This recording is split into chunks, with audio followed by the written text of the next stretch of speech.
Hi, welcome to EDSC 561. And this week we are talking about chapters 2 and 3. And there are slides that are located on your syllabus that you can use as a frame of reference. So in chapter 2, we're going to be talking about crisis planning. And so the principles of crisis planning is to now every state, just about from the Every Student Succeeds Act in 2015, requires that each federally funded school provide crisis training. So this also requires us to have a crisis intervention plan. And you'll see this in the school safety plan, and I'll be sharing a little bit about ours, the school district where I work and what they do. In that plan, you're going to have a list of goals that the administrators should consider. These goals will set aside a time, money, personnel to develop and refine the policy and procedures. So annually, each principal is going over parts of that school plan. What we normally hear is the safety plan is due at one point, the achievement plan is due at another point, and these are all the areas where the administrator updates this information. So, what the administrator focuses on during the safety plan is establishing or reestablishing safety and welfare of the employees, students, and others that will be affected by whatever the natural disaster or fire or anything that has occurred on the campus. The effective plan should include strategies that address long-term and short-term health needs of the students, faculty, and families. As we're well aware in Los Angeles, in the Los Angeles Unified School District and in the Pasadena Unified School District, both of these recently experienced last year in January a fire and a wildfire that really affected their area, and many of their schools were lost. And so this is where that plan comes into place. How are we as a district going to come back together to rebuild, and where are we going to put our students in the meantime? How are we going to help them? How are we going to help them with all the resources, the crisis, all the things and challenges that these students faced after losing not only their schools, but their homes and having to relocate? So the Disaster Preparedness Advisory Counseling and Committee for the Pediatrics of Medicine is what the administrators are focusing on in order to get resources to figure out how to reestablish the policy and procedures and what's going to happen next. Also, the second goal is for them to reunite the students with their families as soon as it's safe and appropriate to do so. As we know, those two situations that I just mentioned, it started late in the evening, so no one was at school. However, there might have been some after school things going on. So this is also something to consider with both of those districts being K-12. Any one of those students could have been on a trip or anything, and then getting them back into their area, and then also getting them home safely would have been a significant challenge, and reuniting them with their families who had been displaced, especially if they were just a few miles away from their school. The third thing is to keep the school and community reasonably well informed. Immediately, the school districts went back to online, and that's if they could set up or get to their supplies or get their students supplies. That's another thing that is, COVID prepared us to go online, but we didn't know the damages or what happened, and if they had enough computers and a place to distribute the computers to the students so that they could meet with their teachers. And not only that, how many teachers were affected, how many teachers live in the area and were also affected and may not have been able to return back to work because their house was completely destroyed. So making sure that you get them support, crisis support, and making sure that they are okay. They're going through major things. And then also, they're worried about their students. So making sure they're okay, as well as being able to be there for their students. So the community at large will seek its information about the crisis through any means. As we know, we heard many things over the news, but and social media. So it's important that the school makes sure that they put out the appropriate information so that um, parents and families are not going to just social media for that. Now, many schools have a social media account, so of course that would be appropriate for them to post information on that Instagram account to give the most updated information. And then, if possible, return to school in its normal routines. As we are aware, with most of these schools, they weren't able to do that. I saw on the news earlier this week where Palisades High is reopening in the old Sears building in Santa Monica. They were able to open up a little bit last year, but it took a lot of renovation, and the news clipping on that was very interesting. Um, so it's not their school campus, and they did show their school campus, which is still going through major construction. And unfortunately, the new place in the Sears place they've revamped it to for the needs of the students, but some key things are missing, like closing, being able to put doors on because of cost. And so they have a hallway that is available and housing them, but many things are not the way they're accustomed to. We also have to provide psychological and physical supports that for those that are affected by the crisis.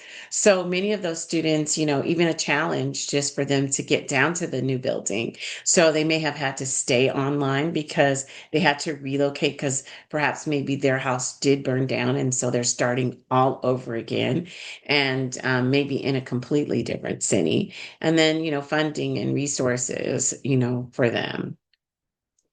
We also have to identify and refer those at risk for unhealthy behaviors and reactions. I mean, it was a lot for these students to have everything destroyed in a matter of hours. So just making sure that we provide them with support, mental health support, and that they are able to get there. And I'm sure that LAUSD implemented a lot of different things to get their families resources as well as mental health support. So we need to make sure that this process requires us to develop policies and procedures that enable collaboration with providers in the community to ensure that they're getting their needs met. We also need to eliminate, reduce, and address any ongoing threats to individuals. So this is more for the bomb threat, shootings, things like that that may have occurred or a concern that happened. And we want to make sure that effective crisis response strategies have been shown to reduce inappropriate behaviors in the setting. So just kind of eliminating them, getting the facts out there, and knowing how to deal with it. We don't want crisis response prevention as a spin-off of crisis or an identification of factors that initially allow the crisis to happen. We also want to maintain a healthy crisis response team. So sometimes people are willing to be a part of the team and be there for the team. But if they are affected by the crisis, they may not be able to, participate. So incorporating strategies that prepare and sustain the team members. Also, just if your school was hit with several crises in one year, you might have to switch out some of the response team because they could be overwhelmed or it could be a trigger for them. And we don't want to have burnout. So this helps us to prevent the burnout. We also want to use research for post-incident analysis to improve future responses, learning from our mistakes and learning from others helps us to implement the most effective policies and plans. So the following principles are important key developments in a comprehensive school emergency operations plan that addresses a range of threats and hazards.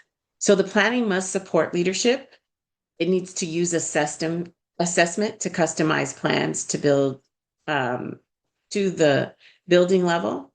It needs to consider all threats and hazards. It needs to plan and provide for the access and functional needs of the whole school community. It needs to consider all settings at all times. It needs to be creating and revising emergency operations plans in a collaborative process. So it never ends. Sometimes you'll find a need after a crisis has happened that you need to include one more thing.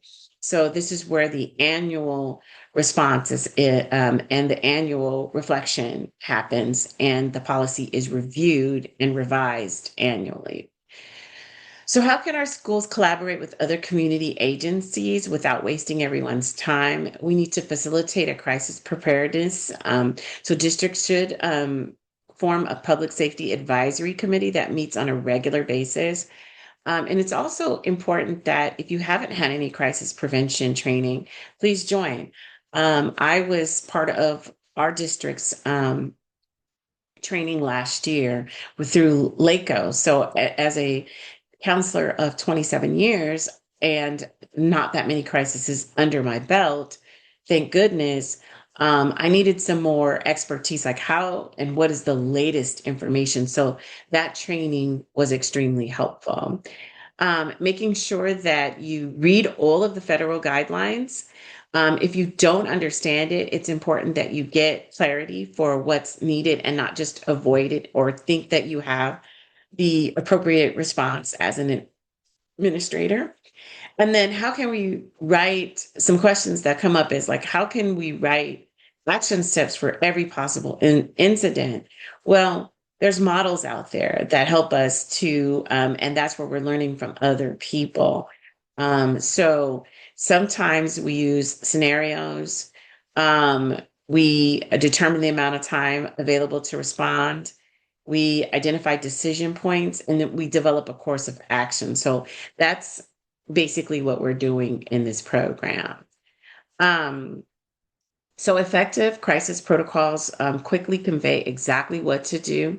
And the Vermont School Crisis Plan has been long recognized for its resources. So we'll be using that in the course this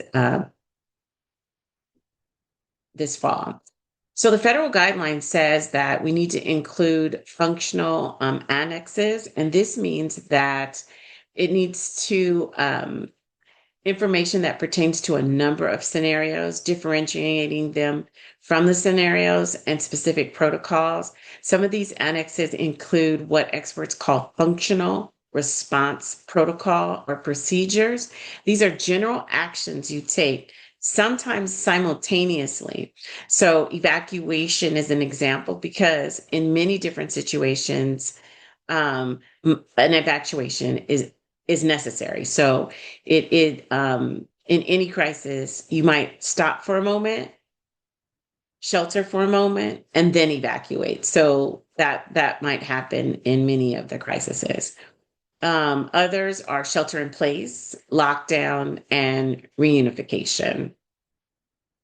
So the legal compliance for creating this school safety plan is that a draft has to be initiated, and the district office does help our administrators with different parts of it. So the administrator is responsible for the site information and making sure that things are labeled. If you've renamed anything, that is put into place and that everybody knows what that means, and making sure anything that's out of date, that it's out of the plan and it is re um, done. And then a formal adoption of the plan. And this takes place somewhere around November. So November, December. So the school administrator works on the school safety plan and the school achievement plan. It is sent to the school site council. It is discussed. It is adopted by the school site council. And then the minutes from there helps to create that. People have read over these policy and procedures and also shared it with the community. So the differences between a crisis policy and a crisis procedure: a policy sets forth the position of the board, provides guidance to those responding to the crises, and authorizes a general course of action. And then the procedures provide detailed implementation protocols or step by step of what should occur in a crisis. All right. So, technology is important, but what if you don't have access to it? What if everything is burnt down? How do you restore your technology? I talked about some of the challenges that LAUSD and also Pasadena may have had in the fire situation. Like I said, we had plenty of computers. We had come off of COVID, but were they able to get hotspots and computers to their students so that they could go online and finish of that? This took place in, I remember it was February of 2025 or March of 2025. And, there were seniors, there were juniors. These are crucial times, for these students and where they were in life and completing their high school circumstances. And so were they able to do that well in towards the end of the year and graduate on time and with everything that they need? All right. So, chapter 3 talks about crisis team preparation and what the crisis team should do to continually be prepared.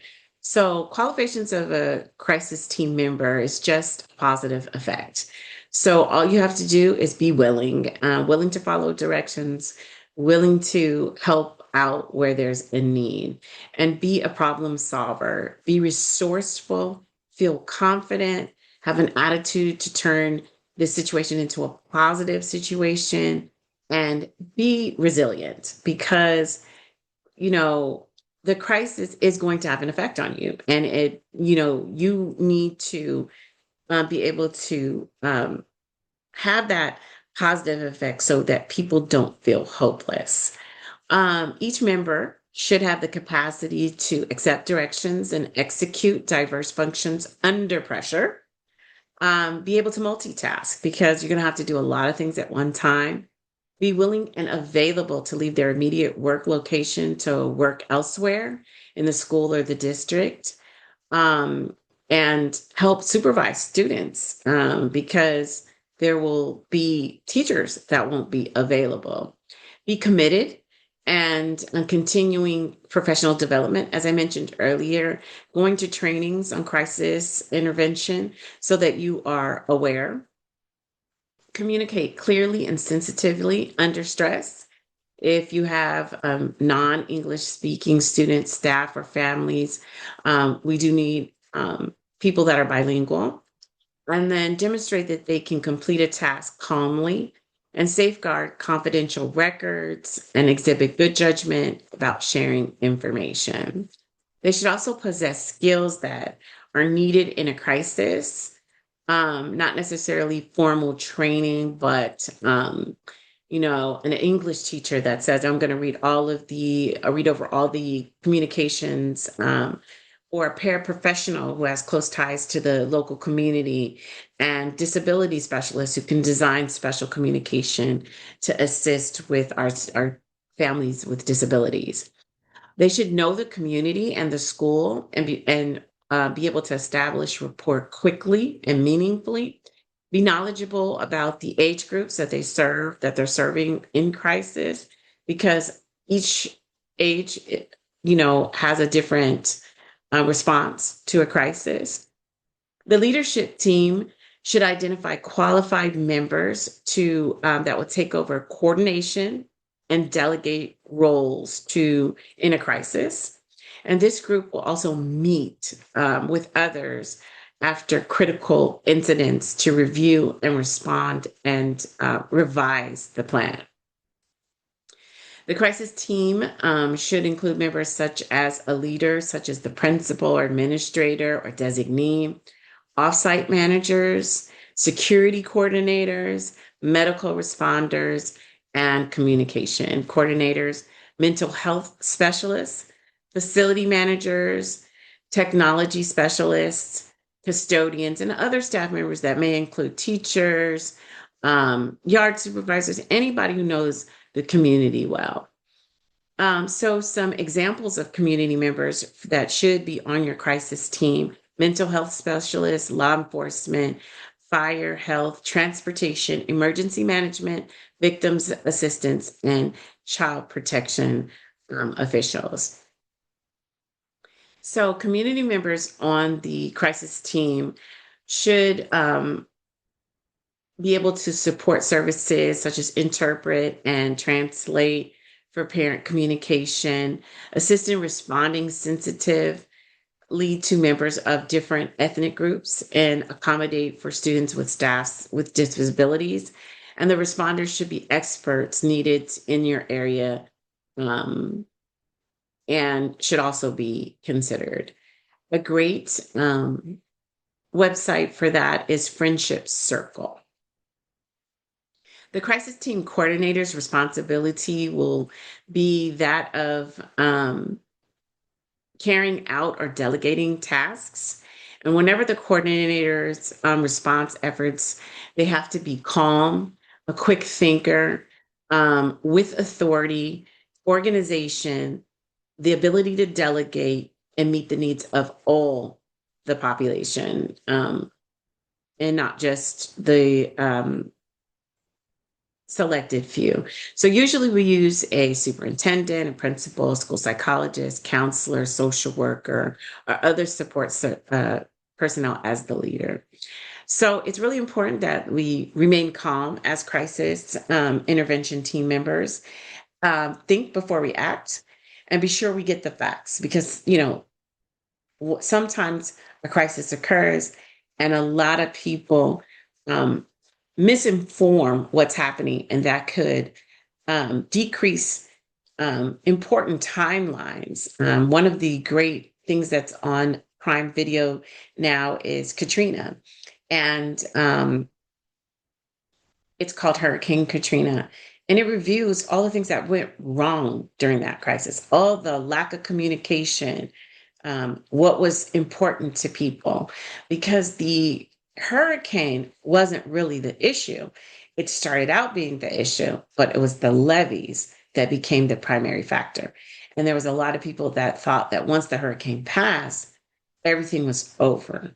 But once they found out that everything was flooded and that the levees had broke, which was almost a day or two later, it was about the communication that happened. So the facts, and if I kind of really encourage people to watch that, because you can see all the things that are going wrong with the communication piece. So calm is call for help, communicate the instructions, and collaborate with other people. So calling for additional help, coordinate, collaborate, connect, and communicate, assigning what we need to do, and making sure everybody knows their roles and that they're able to complete their roles. The A is for anticipate what's going to happen next and adjust the plan accordingly, because just like I said in Katrina, the hurricane was the issue. But then once the hurricane passed and the winds were something that they had experienced before, something that they were comfortable with, and the rains were okay, then all of a sudden flooding happened. And people didn't know where the flooding was coming from. So they didn't know what had happened. And quickly people realized that the levees had broken. So then they had to adjust their plan. And this was tons and tons of ocean water coming in. And just the city wasn't prepared for it. The L is for listen to your audience and learn what they need. Oh my gosh, this was very key in this episode, in this movie series on Katrina. Many of the people were not being heard. They were in a very dire need of basic supports. Even those that had gone to the Superdome were in a bad way. The hurricane took the lid off of the roofing off of the Superdome, and all of a sudden, this safe place was no longer safe. There was overflowing of toilets. And then when the flooding happened, the closest thing to them was the Superdome. So now you have just everyone inside the Superdome who weren't safe, plus tons of people outside just camping out. And everybody went here in order to survive, just to get public assistance. So just listening and learning what the audience needed. People needed help, and help wasn't coming fast enough for them. Not that people weren't aware in other states that they needed the help. It's just how quickly they could get the help to them. The M stands for managing the crisis, maintaining responders, modifying the plan afterwards, based on what you learned. A lot of looting happened, and it happened near the Superdome. And there was a lot of negative comments sent by the media of other people about the looting. But people were taking basic needs. They needed food. They needed water. They needed things that they could cover up, new clothes, new shoes. They weren't going to prosper from taking these things.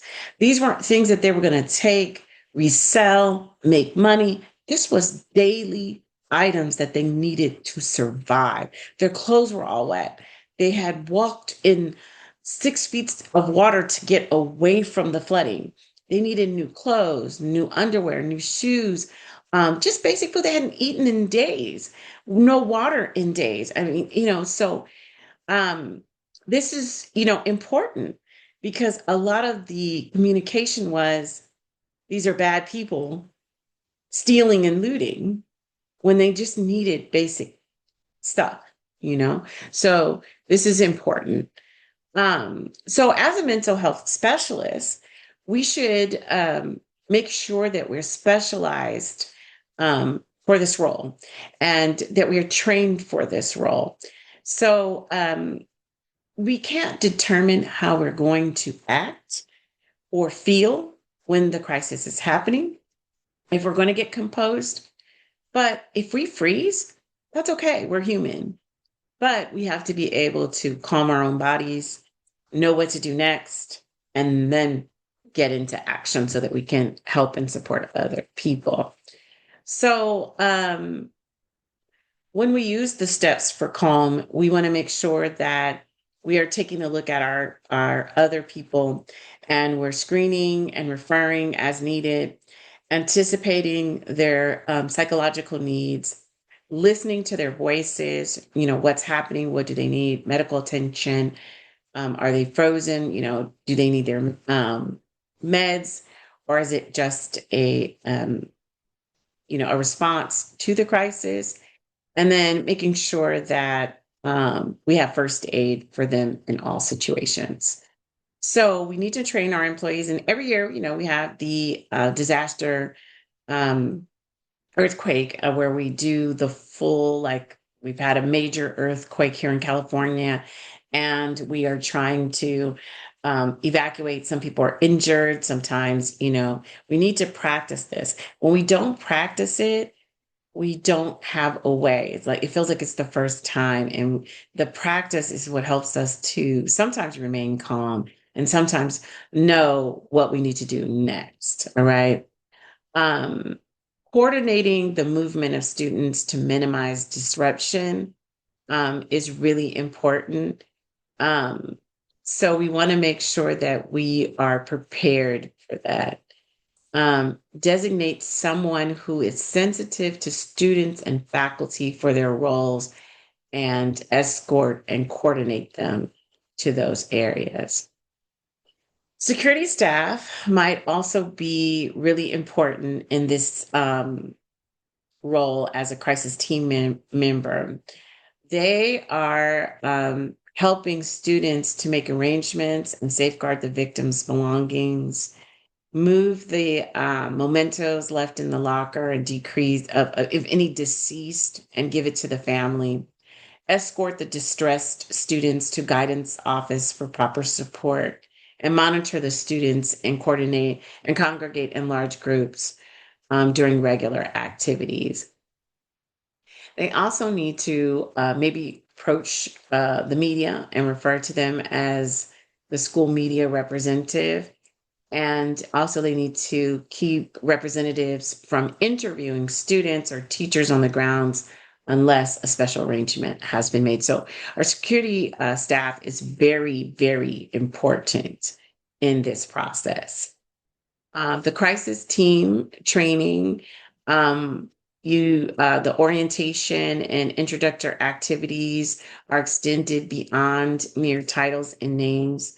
The training exercises are there to help recommend sequential training exercises that include tabletop exercises, drills to test specific functions, functional exercises under stimulated conditions, dry runs, and full scale simulations. And then the drills are for training the crisis team and staff to continue with actual drills, initiating calls for help and briefing. Um, and then refresher training should happen also annually to ensure that they are prepared. Some common problems that occur with crisis team preparation. Some teams base their responses on unfounded assumptions and how other agencies will respond. We need to rely on one essential person. And then some team leaders may make benevolent assumptions about others' behaviors. Teams tend to overgeneralize from one incident to the other. So making sure that we're not assuming that, like in California, every fire is the exact same. We just had 2 cities wiped out, but ensuring that we don't approach it like, okay, every wildfire will happen this way, and these are the things that we can put in place for that because they won't all occur that way. We need to evaluate and respond and improve the plan. So we need to review it and make sure that it's applicable at all time. And then we need to support the crisis team, making sure that we have rotations and we are keeping the same people on and to avoid any type of potential burnout. All right, so that is our session 4. I want to share with you a couple of crisis response.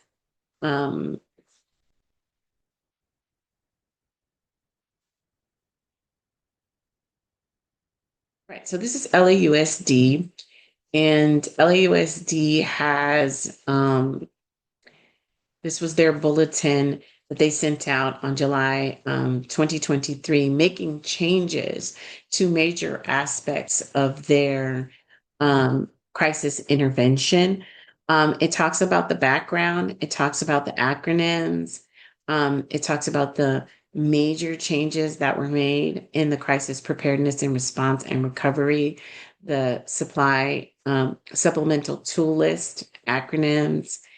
Um, it redefined the crisis, the family liaison, put in some extra things here. So here's an example of a crisis. Now, this is their bulletin. So this isn't their entire crisis team process, but it has the changes that occurred. And obviously, they made changes after the fire. Another one I would like to share with you is my crisis team intervention. All right, so we use a service called document tracking. And so document tracking is where we keep our comprehensive school safety plan and data analysis. So the last time it was reviewed and accepted was March 6, 2025. And these are all the areas that have written things in it. The contact numbers, the active shooters, it says that they never expire, but people do go in and make changes to them. So this is our entire policy. And the policy is not changed by the administrator, not all areas of it. But as you can see, different parts are done. And then when you go into the table of contents, it takes you to it. This is Cornbloom, my school. And then this is the incident commander system. Um, so here's the team and team responsibilities. I should be able to get to it. See.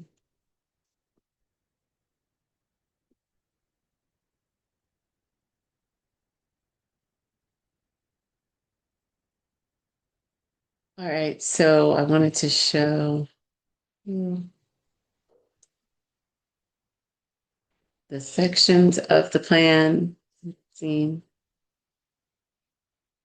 And I also wanted to go back. Let me go back and show you the response. Okay, team responsibilities.